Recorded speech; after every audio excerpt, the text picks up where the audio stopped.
तब राजनाथ सिंह के कमरे में एक मीटिंग हुई जिसका जिक्र आप सब कर रहे हैं। एमपीज को बुलाया गया, साइन कीजिए।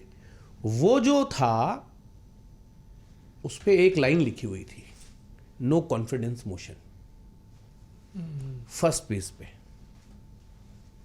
सिंगल लाइन होती है वो। ये बड़ी खबर आप बता रहे हैं हिमांशु।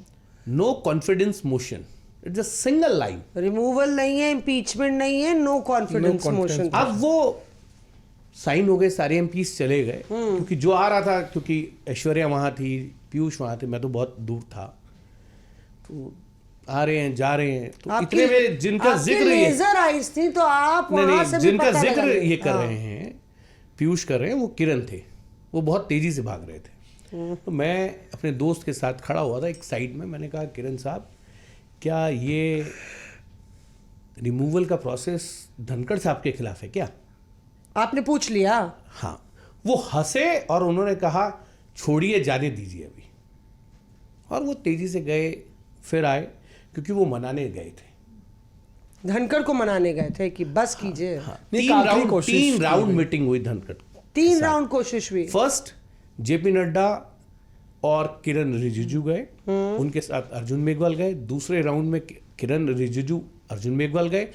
तीसरे राउंड में अर्जुन मेघवाल गए उनसे मिलने। तब सरकार को लगा कि अब जो है बस, और वो साइन के प्रोसेस पूरे हो गए। जब वो साइन प्रोसेस पूरे हो गए तो 10 मंत्रियों के घर पे 10 सांसदों को बुलाया गया अलग अलग। अश्विनी वैष्णव के घर पे मीटिंग होती है, भूपेंद्र यादव की होती है, प्रहलाद जोशी की होती है, पीयूष गोयल के यहाँ होती है। अलग अलग मंत्रियों के घर पे 10-10 सांसद, और उनको बताया गया कि ये जो साइन किए गए हैं ये इसलिए किए गए हैं, अगर आप कहें आप इसको अस्वीकार करते हैं तो आप अपना सिग्नेचर वापस ले सकते हैं। और उसमें सिर्फ भारतीय जनता पार्टी के सांसद नहीं थे साइन करने वालों में, जयंत चौधरी भी थे, संजय झा भी थे, और तमाम जितने एनडीए के घटक दल हैं उनके सांसद थे।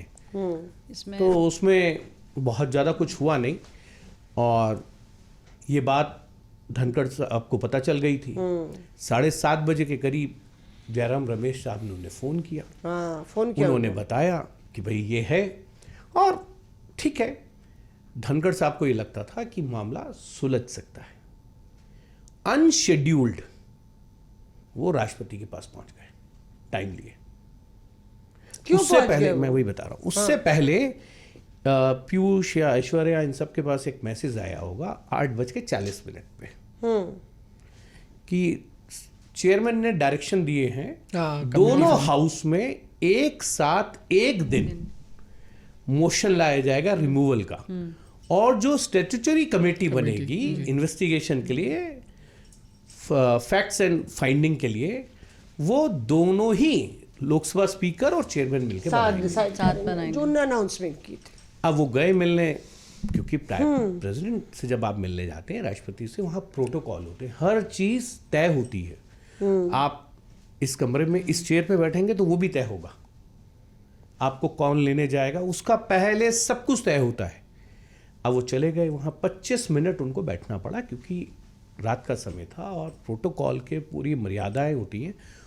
वो जब गए तो उन्होंने अपना रेजिग्नेशन उन्हें दे दिया। उनको उम्मीद थी राष्ट्रपति जो है वो बात करेंगी और आगे मैसेज कन्वे होगा। ऐसा नहीं हुआ, वो लौट के आए। 9:25 पे पीयूष ने बताया कि उन्होंने ट्वीट कर दिया। उनको उम्मीद थी कि तमाम लोगों ने उनको संपर्क किया, लेकिन बात नहीं बनी। वो अभी तक इन सरकार की तरफ से संपर्क नहीं किया गया, विपक्ष की तरफ से संपर्क किया गया कि क्या हुआ। सरकार अब उसमें दो चीज, क्योंकि जो लोग बीच में कोऑर्डिनेशन कर रहे थे ना, मौसमी जयराम रमेश, वो सुबह 9:30 बजे गए थे उनके घर पे साइन कराने के लिए, प्रस्ताव देने के लिए, और कुछ लोगों को जगदीप धनखड़ के घर पे बुलाकर साइन कराए गए। कुछ के मल्लिकार्जुन खड़गे के घर पे साइन हुए थे, क्योंकि साइन होते हैं तो आपको थोड़ा 2 पेज लगाने होते हैं। भाई आपको 63 साइन कराने हैं, तो उसमें 15 इधर होंगे, 15 उधर होंगे, और फिर 2 पेजेस बनते हैं, तो आप करवा के लाए। इस पूरे प्रोसेस में जयराम रमेश की बड़ी भूमिका है, और कपिल सिब्बल की। उन्होंने वो दे दिया। जगदीप धनखड़ को लंच करना था, उन्होंने लंच अपने सेक्रेटरिएट में नहीं किया, अपने चैम्बर में नहीं किया, वो घर गए, उनके पीछे पीछे उनके घर गए जयराम रमेश। मैंने पूछा तो था, ये पर बात कह तो नहीं रहे थे। सरकार को पता लग गई। ये देखिए क्या होता है, कुछ ऐसे मोमेंट होते हैं कि जब बात बहुत बुरी तरीके से बिगड़ जाती है, फिर वो सुलझने का नाम नहीं लेती है। अगर धनखड़ साहब नहीं देते इस्तीफा तो उनके खिलाफ नो कॉन्फिडेंस मोशन हाउस में आता, ये इसलिए तय था, उन्होंने ये भाप तय लिया था। और ये पूरी तरीके से सरकार ने तैयारी कर ली थी कि नो कॉन्फिडेंस मोशन लाना है, अगर नहीं देंगे। उसमें अगर कोई पॉलिटिकली थॉट वाला थोड़ा सा और होता तो ये कोशिश करता कि सरकार लेके आए, और क्योंकि आपने चुना था, आपने उनकी घोषणा की थी एनडीए के उम्मीदवार के तौर पे, अब आप क्यों हटा रहे हैं ये बता दीजिए। नो कॉन्फिडेंस मोशन में आपको बताना पड़ता। विपक्ष भी उनके खिलाफ नो कॉन्फिडेंस मोशन लेके आया था। बैकफुट पे वो भी रहते, लेकिन बैकफुट पे ये भी रहते। और बैकफुट पे क्रिकेट का एक नियम है, बैकफुट पे अगर आप जाके खेलेंगे पीछे, तो अगर बॉल पैड पे लगी तो आप प्लम एलबीडब्ल्यू हो जाएंगे। जब विपक्ष लेके आया था नो कॉन्फिडेंस मोशन, तो उस वक्त जगदीप धनखड़ को इस बात का दुख हुआ था कि सरकार ने खुल के उनके लिए बैटिंग नहीं की। अफसोस था उनको, इस बात का मलाल था। हाँ, क्योंकि 2022 में जब वो बन के आए उपराष्ट्रपति, तो उसके एक साल तक तो वो बहुत अच्छे से उनके जो है रिलेशंस गवर्नमेंट के लोगों के साथ रहे, लेकिन 2023 एक साल के बाद ही जो है वो चीज़ें ख़राब होती रही। एक जो उनके साथ काम करते हैं उनके ऑफिस में, उनसे हमारी बात हुई, तो एक बार उन्होंने बताया कि जगदीप धनखड़ का सीधा सीधा कहना था एक बात, कि मेरे ऊपर कोई बॉस नहीं है, मेरे सिर्फ 3 बॉस हैं, जगदीप धनखड़, जगदीप धनखड़, जगदीप धनखड़। अच्छा, 3 बारी धनखड़। हाँ, मेरे सिर्फ 3 बॉस हैं और उसके ऊपर कोई नहीं है। Reporters of